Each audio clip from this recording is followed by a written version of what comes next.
Yeah, hi you guys. My name is Jeremy Brown. Just finished King of the Hammers 2025, and just want to kind of give you a quick recap of some of the highlights that happened. Lined up, some of the main worries that I had was the biggest one was GPS. I stepped into a single-seater car this year, coming over from having a phenomenal season from the 4800 class, and now stepping into the 4400 class. I didn't have a co-pilot this year, so that was a huge part of the huge learning curve that wrapped my head around. So that was my number one concern was the GPS working correctly. The other things that are the worries that are going through your head at that time are going to be, your fans working, are they ready to go? Are your harnesses nice and tight? Is just the GPS going to work correctly? That was a big worry. Another one that I had was, you're supposed to line up in a certain order, and want to make sure that I'm in the right spot going up to the starting line. So that was a big deal as well. There's a lot going in your head as you're approaching that starting line. So truth be told, the gap jump, the earlier races, the other classes raced, they had the gap jump in place. So they didn't handle the gap jump too well, a few of them. So for the 4400 race, they actually took away the gap jump.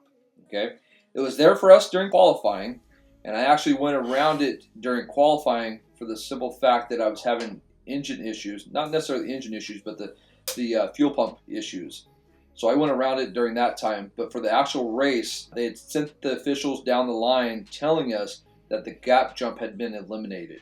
So they actually pushed dirt into the gap jump, filling it in. So we didn't have to worry about it. But even still, the jump was still there. They just filled the gap in, so it was a double jump. See, we're used to the short course here, and they normally have a gap jump every other race or so. And regardless of the gaps there, the gap is just it's a head game.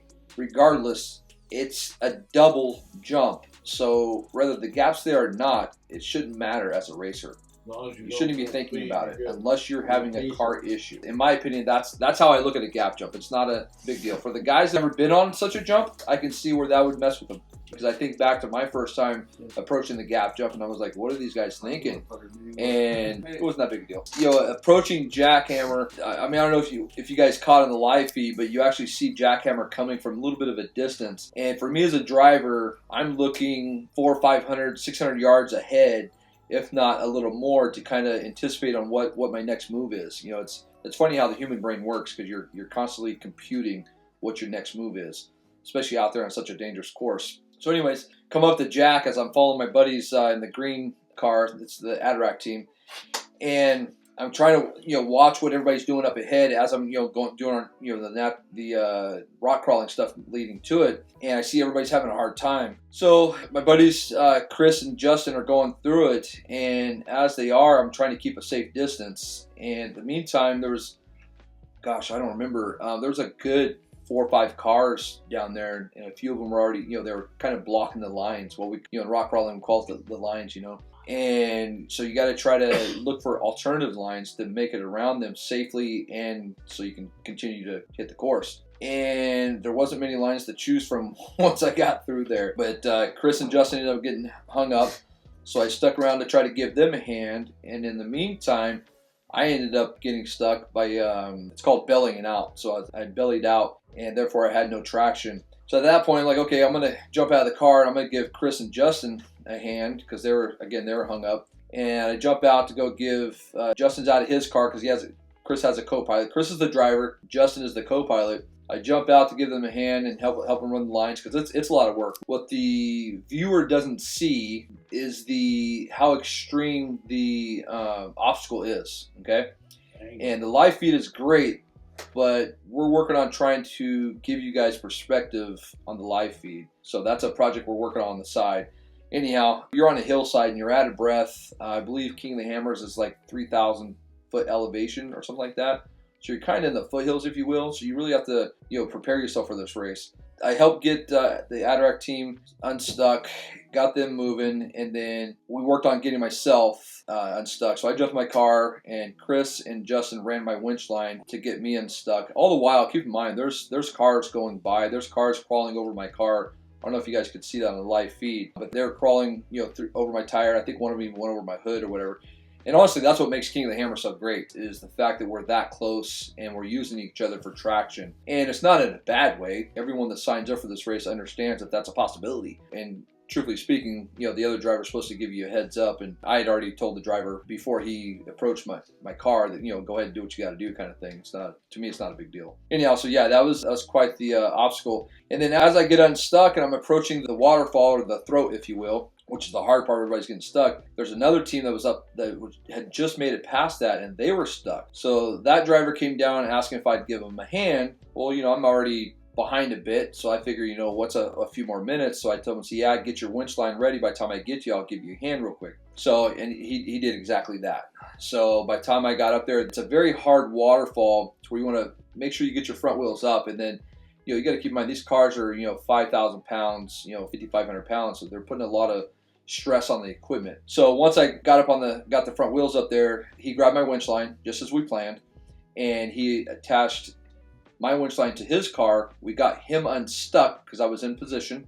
Keep in mind, all this takes time, okay? You're racing, you're trying not to move too fast, you're trying to make all the right moves. At the same time, you don't want to break your equipment. This was somewhat early in the game. This was lap 2, and we still had good 70% of lap 2 to go, plus all of lap 3 still to go. So it's really, again, it's really a head game, a strategy on how you treat your equipment so early on in the race. So anyhow, we ended up getting him unstuck, and then I winched to him to get my car up and over, and we put everything back to reeled the winch in, and continued on with the race. And that's how we handled Jackhammer. All in all, I think I was stuck in Jackhammer, I want to say 30 to 45 minutes maybe. And I'll tell you, the spectators that were there, once we got down there, I did not expect the spectators.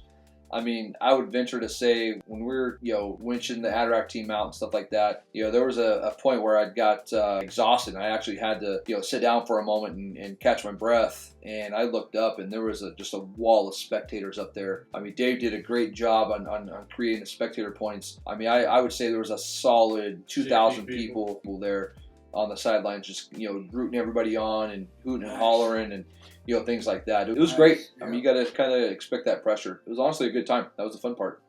You know, that is another thing. You know, I tried like heck to get the Adirondack team to continue on, but their winch had failed. And, you know, they're my friends. I didn't want to see them, you know, get left behind. I was fully prepared to help them traverse through everything and to track on. And that was a difficult part, but we did get them unstuck, so that's good. Getting into King of the Hammers, and an opportunity came about to jump into the 4,400 class. So I had originally came from the 4,400 class back with my first official race car, and we had a great time. My buddy Mike, we had a really good time in the car, and after that we took a couple years off and came back, and I jumped into the 4,800 class, which is a class lower than that. The 4,400 class is a very competitive class. In my opinion, the 4,800 class is still competitive, don't get me wrong. That class is a lot of fun. It really, truly is.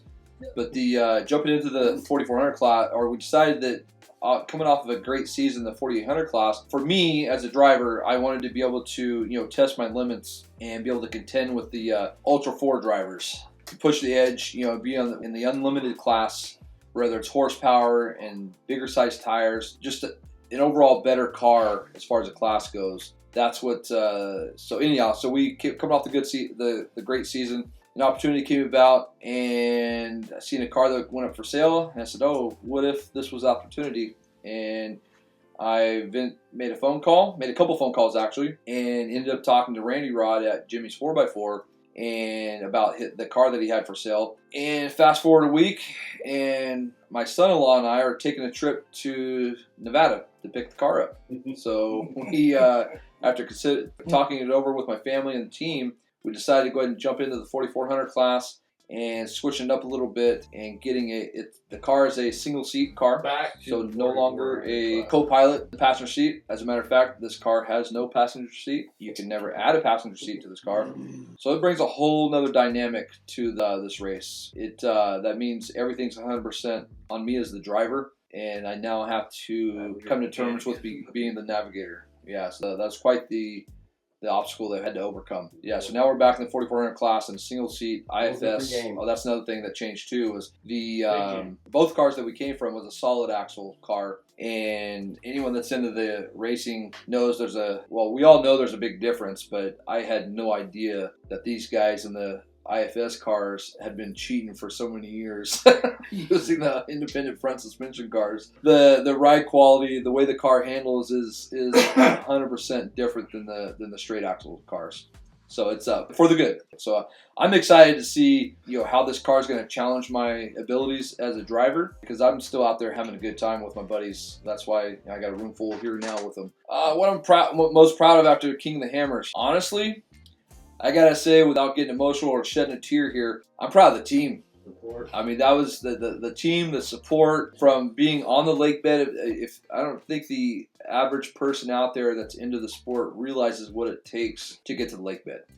I mean, literally, just to get to the lake bed as a spectator, and just to get there on that is great. Let alone to get a whole race team there and have so many people there to support us. Whether we are at main pit or we're at pit 2 out in the middle of the desert or wherever it is, just I'm so proud of these guys to one, make the trip, and for two, to support, honestly, my bad habit, which is this off-road sport. They all pretty much in one way or another got bit by the off-road bug as well. So they're kind of tomorrow. Yeah, we're supposed to go wheeling tomorrow actually. Yep, and we're a week before our next race. I mean, as far as the next video, I mean, I would love to do this. If this was the setting and my pals are here with me and we're drinking a couple of these twisted teas here, this could be easy. But if you catch me on a weekday in this office, when I'm doing my work stuff, it's gonna be tough to get me to do a video. But I'd love to be able to bring more of this to you guys. Truth be told, I think it's gonna depend on the feedback we get from this video. I mean, honestly, it's the words of encouragement is what keeps me going.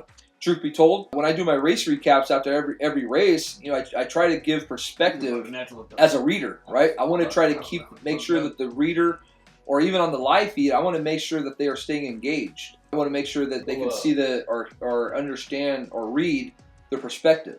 Okay, I want them to imagine themselves in the driver's seat. So after I do those race recaps and just the few, and actually there's quite many now, words of encouragement that I get, whether it's Facebook, Instagram, or actually I take it back, Facebook, that's what keeps me going.